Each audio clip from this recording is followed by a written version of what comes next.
Hello and welcome to another exciting edition of Inside Abuja on Trust TV. I'm Darshan Hussaina Osman. Today we'll be taking a look at traffic congestion hotspots in the Federal Capital Territory. If you're used to living in an urban city, you'd agree with me that traffic congestion is one of the major challenges faced. Let's take a look.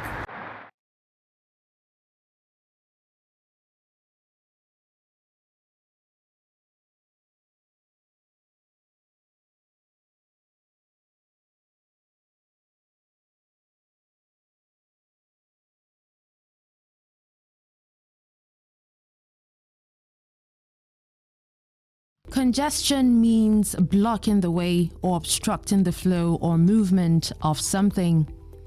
In this case, this something would be vehicular traffic. If you live in urban areas, traffic congestion can be a major bane and a daily problem due to the number of vehicles increasing by the day. Also, the growing number of middle class that can now afford to buy cars and other vehicles hasn't made it any easier. Basically, Abuja is a growing city, and the framers and planners of this city know quite well that population will definitely grow. Initially, we have 2 lanes here, but now we are having 5 aside, that's 10 lanes.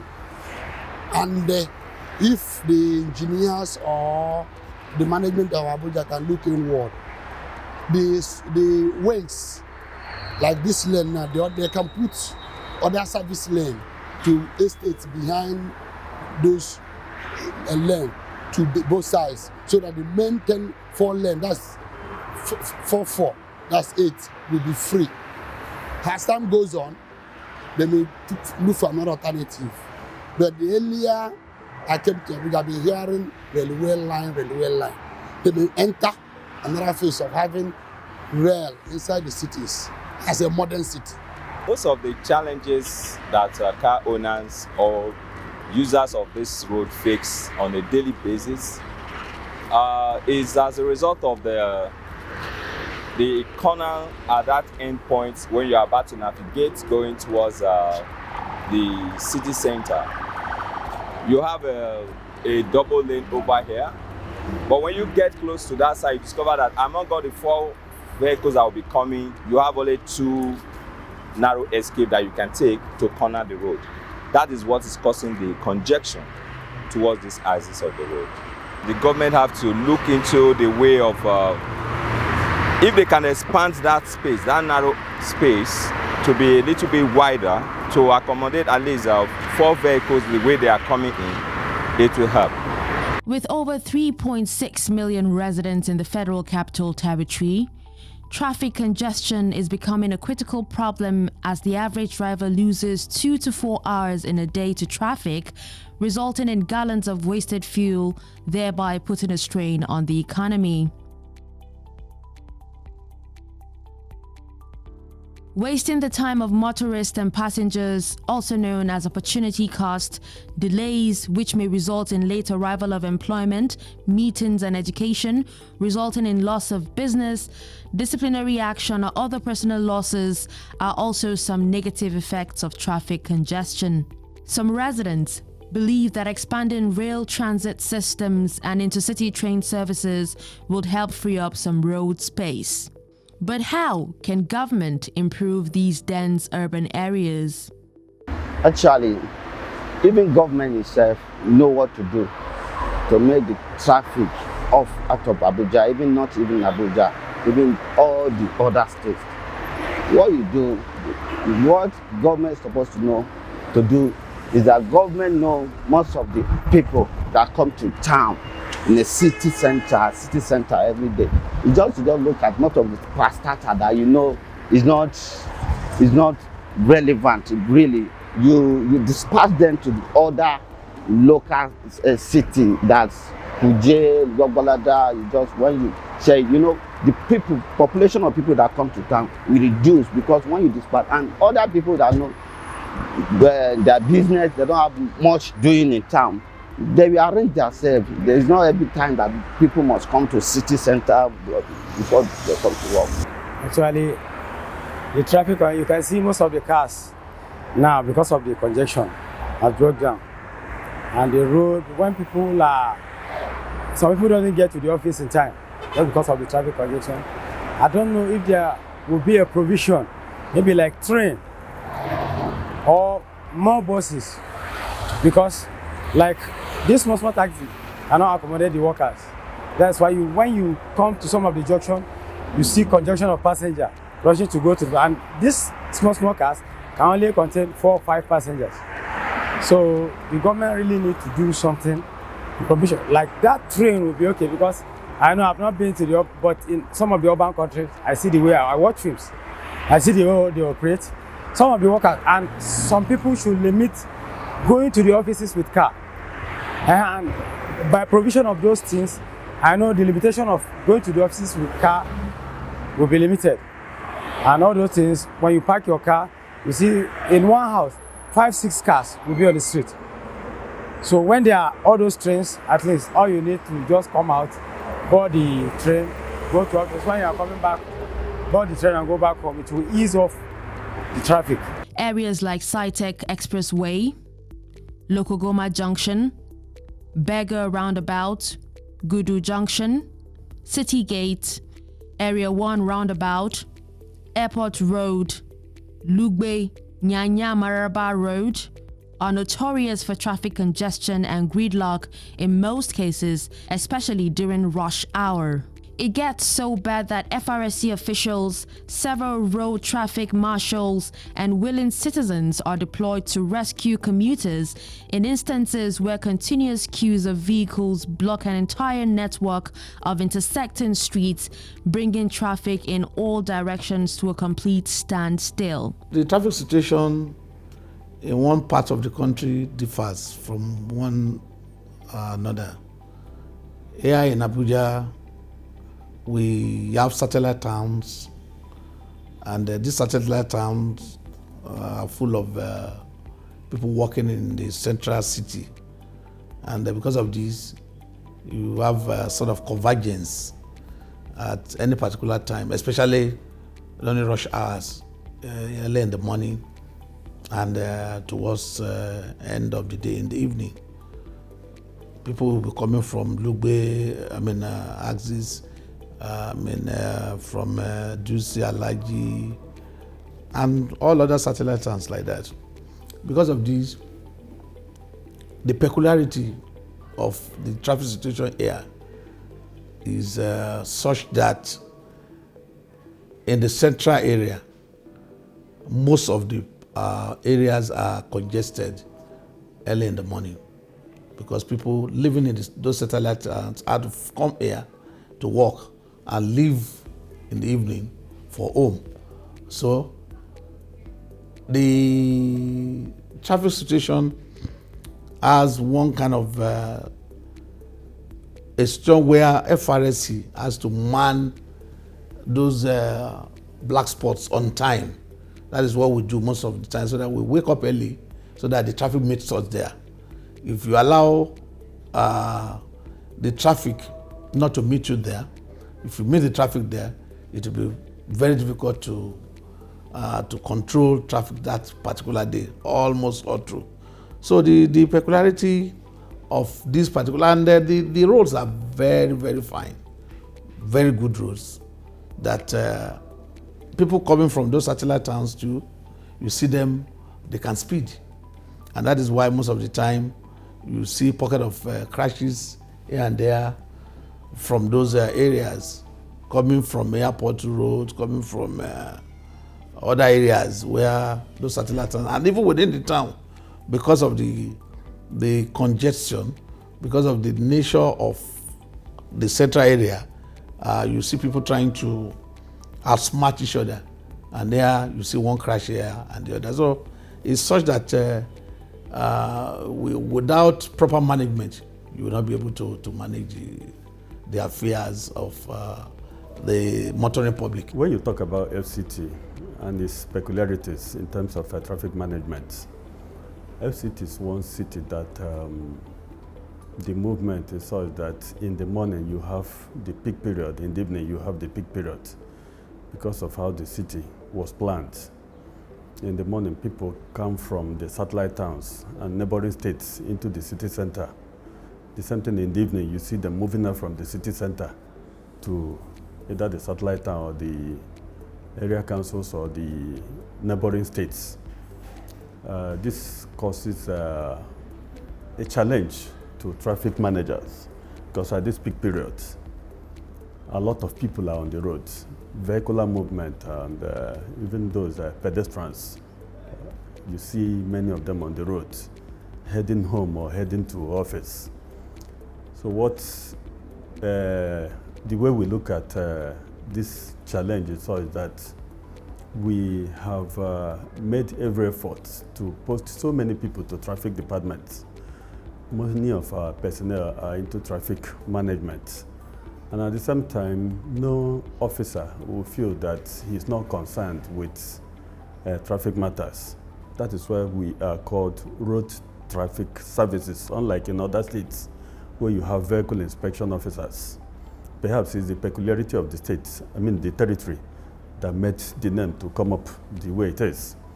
And we make sure that any time there is a choke up somewhere, we are informed, or our people around there will call for reinforcement.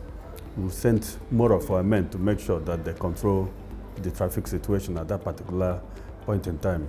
And I will tell you that it is the main thrust of the present leadership in the directorate. In fact, the FCT administration, what they are looking at is the way traffic is building up due to the influx of people from different parts of the country.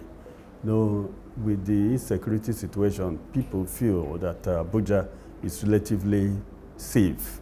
You see many people rushing into ABUJA, and what it causes is giving a lot of pressure to the infrastructure, the facilities in the territory.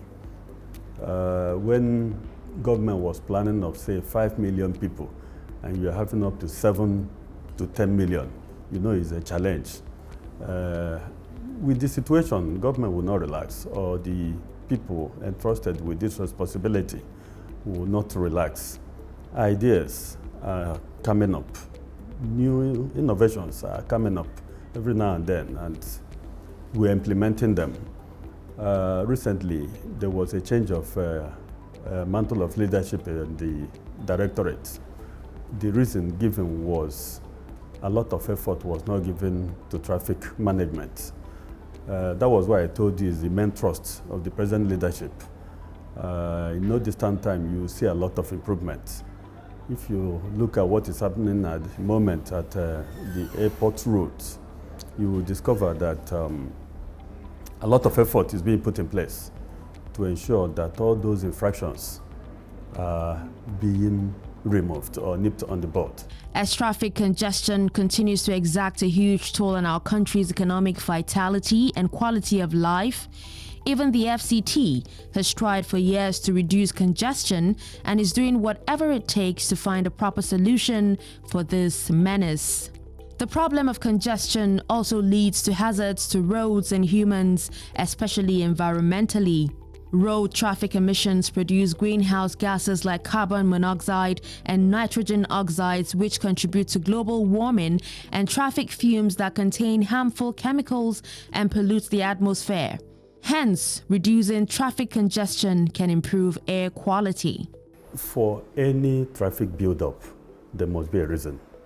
You see, traffic is like where water is flowing. When you block it, it will affect those coming behind.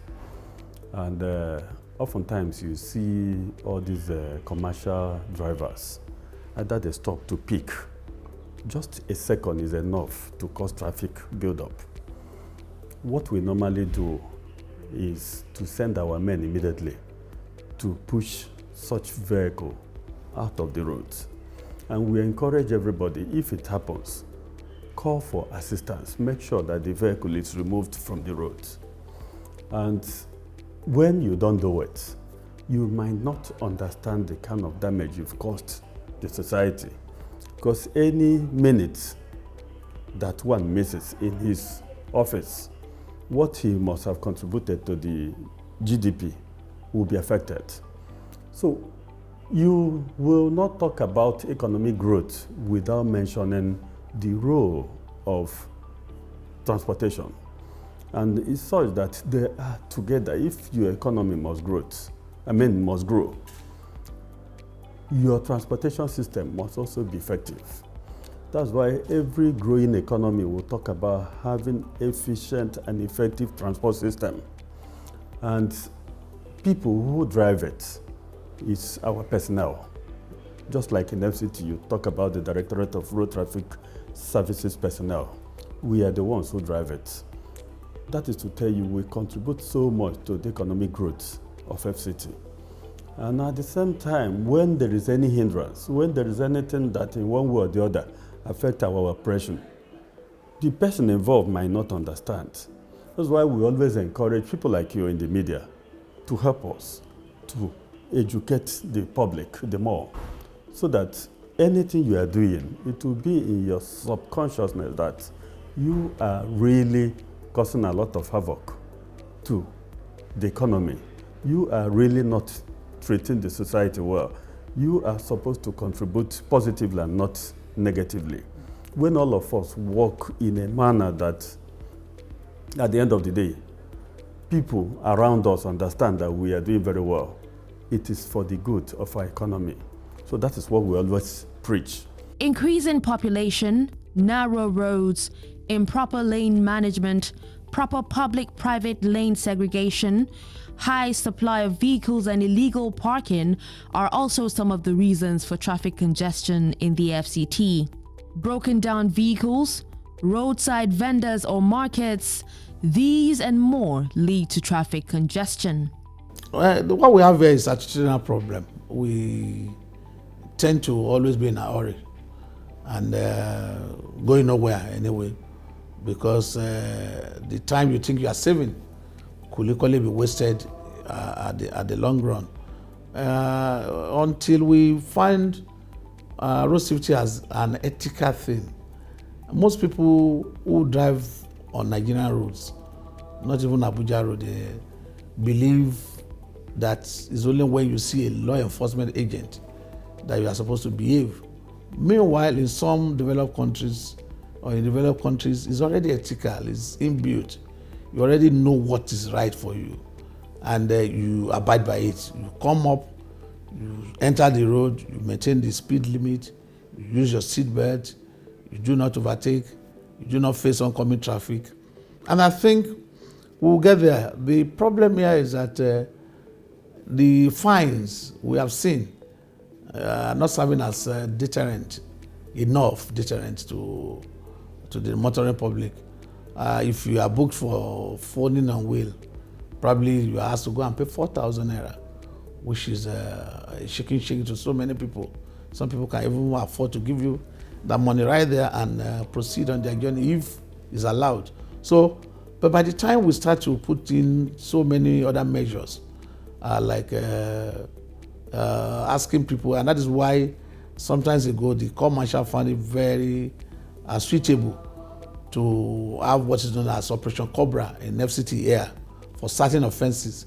And this entails that even when you commit that offense, even when you have your money after payment, you are still referred to an hospital for psychological and emotional stability, and which people do not want to do. New approaches for improving mobility, accessibility, and safety are beginning to challenge conventional approaches to transportation system design and operation and change planning processes. As much as owning a car is one of the fruits of human progress, using it in conditions of acute congestion is a social ill. When vehicle is inspected, you will be made to understand that the vehicle is roadworthy or not roadworthy. Today, what we do is, if it's not roadworthy, we don't issue you the certificate. That means you are not supposed to drive on public roads. Public roads. Why I'm emphasizing on it is, public roads is for everybody. It's not one person. Your behavior might not lead to your death alone. It can cause any other person's death. So a body like us is supposed to pay much attention to it. What are all those things that will cause one problem or the other on the road? That is why inspection comes first. We inspect your vehicle to ensure that it is roadworthy, and we issue you that roadworthiness certificate. Even the present leadership in the directorate is emphasizing that the very person who inspected the vehicle must sign, so that if anything happens on the road, he will be held responsible. It's not when you say vehicle is roadworthy, it will not be roadworthy the way it's behaving on the road. You know, the vehicle owners, especially, let me not say most Nigerians, many will tell you that let them manage it. By the end of the month, they will go and fix either the brake or the wiper.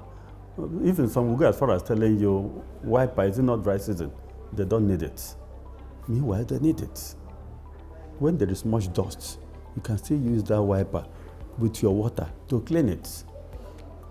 At night, your headlamp will serve. Many will tell you that they don't drive at night. All these things, we look at them seriously.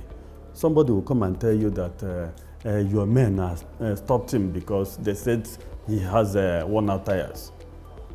But when it happens, they will realize that that worn-out tire can easily kill them.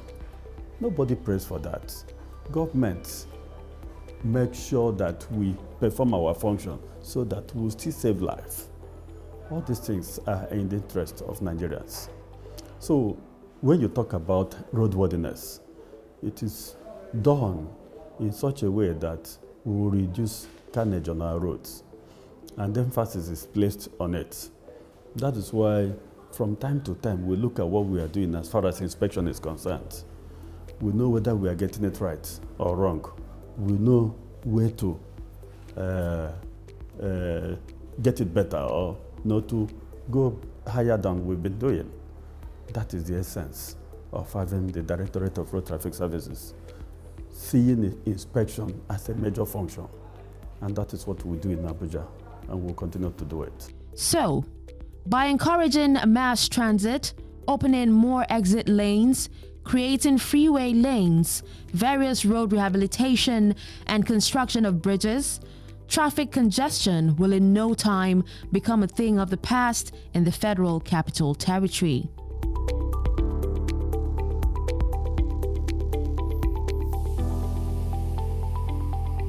Alright viewers, with this we've come to the concluding part of Inside Abuja.